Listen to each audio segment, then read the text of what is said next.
Excellency Minister Teresa Cristina, Honorable Dr. Carissa Etienne, Director of PAO, dear Dr. Ottorino Cosivi, Director of PANAFTOSA, honorable members of COSALFA, and distinguished guests. Thank you for giving me the opportunity as Director General of the World Organization for Animal Health and on behalf of its 182 members to speak through this pre-recorded message at this important event.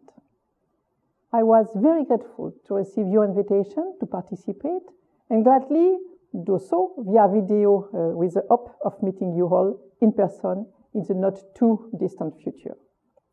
Firstly, allow me to congratulate PANAFTOSA on its 70 years of activity in the Americas. During our long-standing relationship, the collaboration between our two organizations has evolved and matured, always adapting to the latest scientific knowledge and societal expectation. This fruitful collaboration is also based on the complementarity of respective mandates and on mutual respect.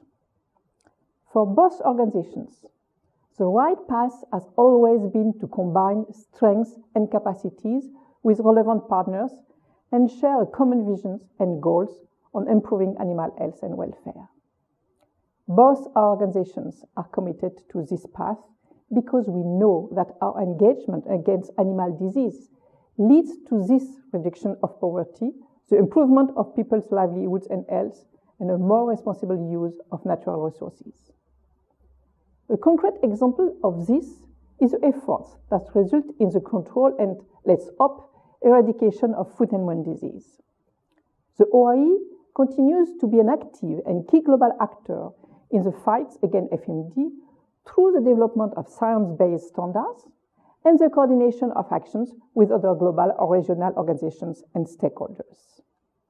In this regard, recognition by the OIE of officials control program and the official status of members as free from FMD is an important acknowledgement of the huge efforts made by countries in the eradication of the disease, as well as guarantee of safe trade.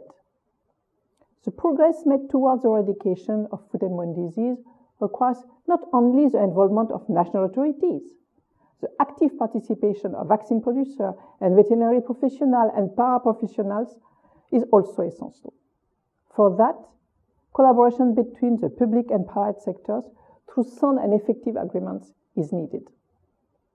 Currently, the situation in the Americas is encouraging, but it's necessary that all the countries in the region maintain course on the same path. The failure of one can unfortunately compromise the success of its neighbor and even of the rest of the world.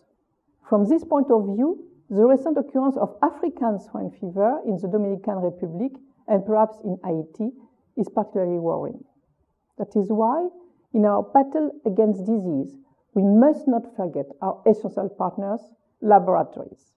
Today, you offer me a welcome opportunity to recognize the support provided by PANAFTOSA as a reference laboratory for foot-and-mouth disease and as part of the OIE global network of laboratories which provide their support and tools to countries to control FMD and other important diseases. In this case of foot-and-mouth disease in the Americas, we are now at the point where the eradication in the region is possible. But it is not the end point.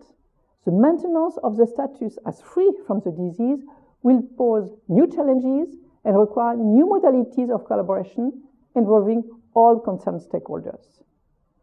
As we all know, the world is facing new challenges.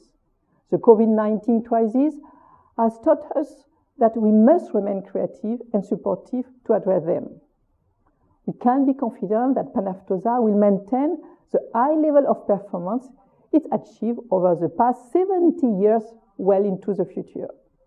My warm congratulations to PANAFTOSA on its 70th anniversary. Thank you.